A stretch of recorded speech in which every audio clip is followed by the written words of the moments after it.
สบายดีพี่น้องมาสุขุสุคนมาเท่านิดกับเพิ่นมาแวะเล่นน้ำเด้อพี่น้องเด้อมาแต่หัวหน้าคุณ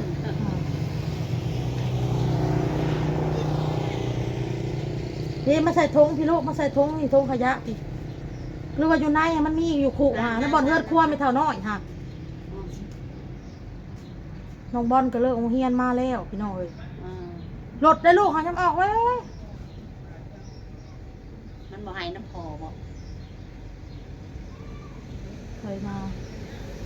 เตะขาวบ่เตะขาวที่อันนั้นแล้ว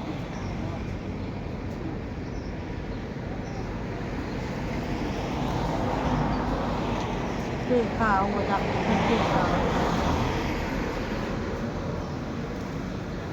เตะขาว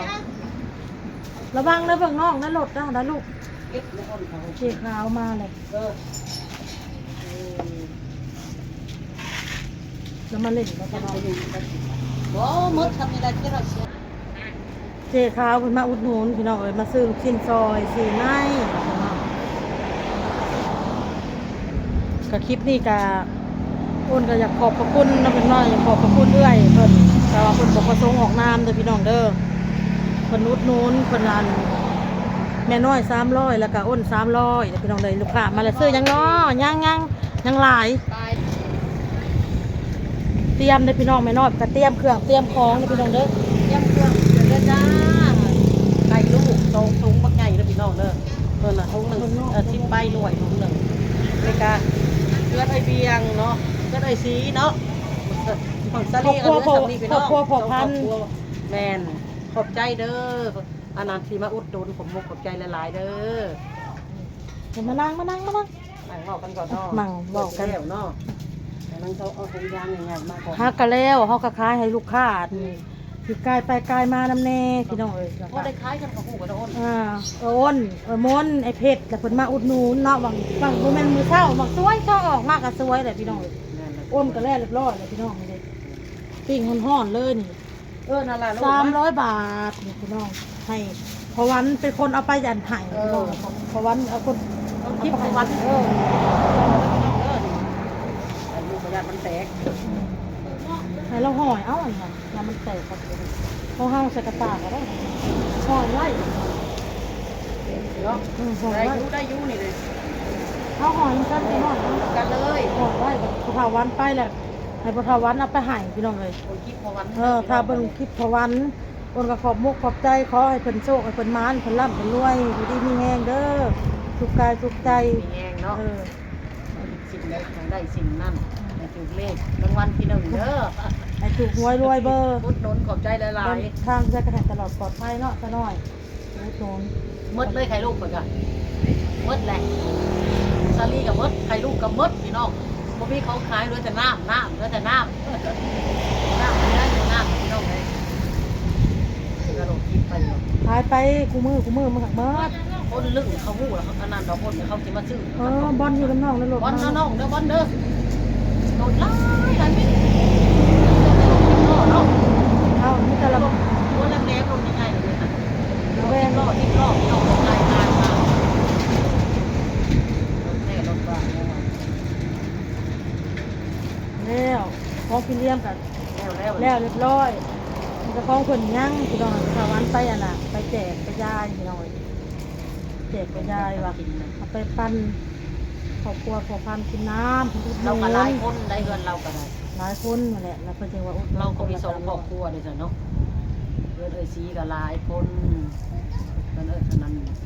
เงินนั้นขนาดได้เนาะหลายคนตึกน้ำจะวนกินแล้วนะกินแบบสิเป็นอย่างแม่สิว่ารังเกียจเกลียดกันเราแล้วก็กินน้ำกันไปแล้วก็กิน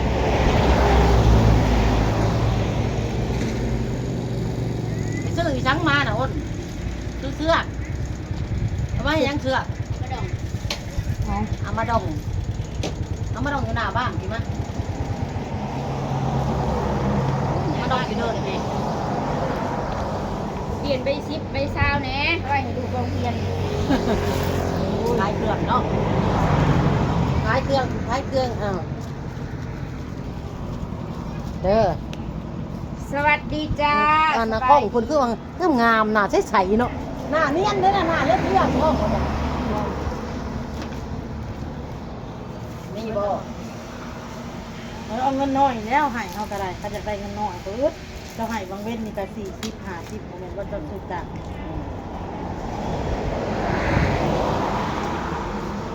เอาไว้ทอดเอาบ่ทอดหลายเนาะ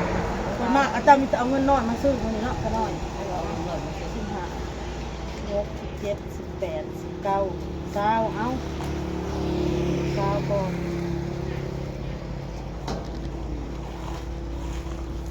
ขายไปก็ซื้อไปนำเฮาก็ได้อ้นเนาะ ซื้อหมุนไปหมุนมานี่แหละ30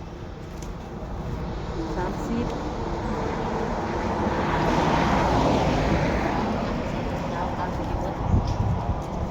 35 ไป10,000 45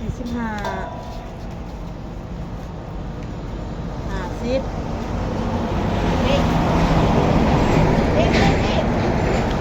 แรกเงินไม่น้อย ขักเนาะบ่ได้ลูกเฮาขักโอ้ยยังว่ามันนอน คักอันนี้พี่น้องเอ้ยพวกนอนเลยแหละ ดักมืดเนาะ เอาสิมื้อเลยบ่มื้อดองบ่น่ะเด็กเด็กจะออกข้าง มันจะออกเนาะ แล้วที่เอาไปให้เฮือนกันนะ เเพิ่นเมาไปให้เงิน2,000 สองราคาเฮือนให้ลูกคนละตรงฮะ หมดแล้วเนาะ หมดแล้ว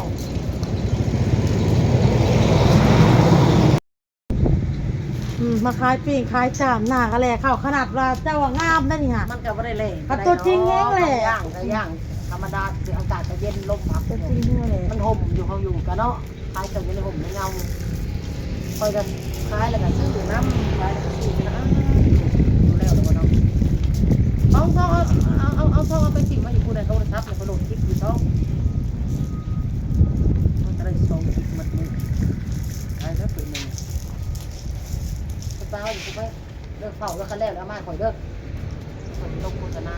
คันว่าเว้าเรื่องขาย FC ว่า FC ถามมาว่าขายได้ขายคนอื่นที่บอกก็ได้ขายอยู่เนาะสนะได้ขายอยู่แต่ว่าลักๆเลยกับ FC เพราะว่าคนที่เที่ยวไปเที่ยวมาหรือว่าคนอยู่แถวนี่น่ะเขายังพันอยู่ฮู้ว่าอยู่นี่น่ะเขาขายเครื่องมันนี่น่ะ กินเป็นอย่าง มันก็เริ่มมีคนมาซื้อแล้วว่า เริ่มมีคนมาปล่อยซื้อแล้ว เริ่มมีคนแหวกเนาะ ติดเตียงออกมาโลดเนี่ย เริ่มมีคนแหละบอกช่วง10โมงตายเขามีแดดแต่สนอนบอกเขาจังอ่ะ12โมงพอดีพี่น้องเอ้ย แม่ค่ะ2 โมงพอดีงาม 2โมงพอดีมันห่มมันนั่นน่ะเลยเพราะว่าช่วง11โมง10โมงแดดมันยังอันน่ะอยู่มันยังแดดอยู่กว่ามันน่ะรถก็หลายๆเนาะส หล นอบ น ซ้ายอันนี้หลบซ้ายหลบซ้ายแต่ซ้ายมาทางทางทางไปเด้อ หลายเฉพาะมื้อนี้กับมื้อวานนี่ก็หลาย ทางมาทาง โตประเภทลูกน้อง โต๊ะเอ้ย บอกนอนบ้านเบิ่งแน่นอนน่ะดึกหินออกว่าดึกได้ หลบนี่น่ะหลบงามๆเลยมีสายแน่นอนล่ะ โอ้ตายแล้วขาย คันนึงก็จะ ขายลูกชิ้นจักไม้ที่จะจุบค่าเวทรถ เข้า เข้า ลูกชิ้นผมเอาลูกชิ้น กำไรโลนึงได้ประมอนมาแหละ ไข่ลูกเขามดเลยโอ้ย ป้าคนมาแล้วพี่น้องเอ้ยป้าคนมาแล้ว เอ้ย โอ้ข้าวต้มไปบ่ เลิกแล้ว ป้าคนมาแล้วชุดเจ้าป้าคนมาแล้ว ไข่ลูกสองแตะน่ะ ไปดีเด้อพี่น้อง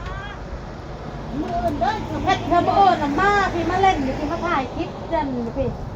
มาขายเครื่องนำหนีมา มืออื่นเลย อยู่ในเรือนในซ่านแล้วก็พุดอู้พี่น้องเอ้ย เราก็ได้อยู่นี่ขอไปขอบคุณพระเจ้าบ้านนา มา บ้าน ห นอ ลาย น ก็ พักผ่อนหมดแล้วใครดูค่ะ มดแล้ว เริ่มไปกินแล้ว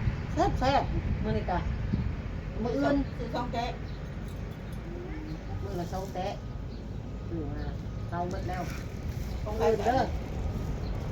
ขายให้ FC แน่ FC เพิ่นอุดหนุน เขาก็ สำหรับ พูดแล้ว เป็นรักก็คือ FC นั่นแหละพี่น้อง ลักๆเลยที่เพิ่นอุดหนุนเนาะได้ใน FC ขายในเว็บซี่ เอ อะไร อได้ขายให้ FC เขาสิเว้าแล้วก็ได้ FC ซอย เอฟ พี่น้อง ซี เอ้ย โซน300 บาทมักซาลีแน่เขาขายเนาะมีมักซาลีแล้วก็มื้ออื่นนี่น่าสิซื้อนั่นเด้อมื้ออื่นนี่มันแน่มักกล้วยปิ้งมาปิ้งนำ กล้วยปิ้งอยาก อยากอยู่ได้เนาะกล้วยปิ้งอะเนาะ อยากมีคำว่าอยาก มันปิ้งแน่มักกล้วยปิ้งแน่มักซาลีแน่ไข่ลูกแน่ข่อยน่ะเอาจังซี่ซะมันจังหลายแนวเลยเนาะไอ้บอลเนาะไปซื้อจังกะคิดตัวนั้นตัวนี้ใส่กันให้นะกันแบบเต้ยใส่กันนะเนาะโอ้ยต้มทั้งหลายเลย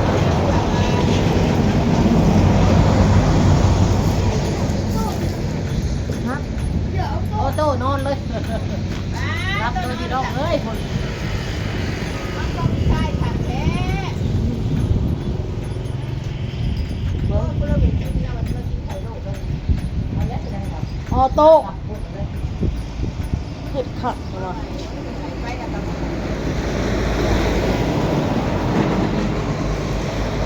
วจไม่ว่า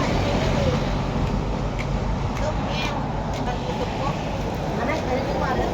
ตั้งหัวเราใช้เป็น มันเห็นก็ทำ แล้วเพราะว่ามันศาสนาอีกในยุคนี้มันเป็นกัน อื่น มึงน้องได้บอลหลุดแล้วลูก ได้น้องแล้ว บอล ไปไหน มาพี่ลูกมามาโตมามา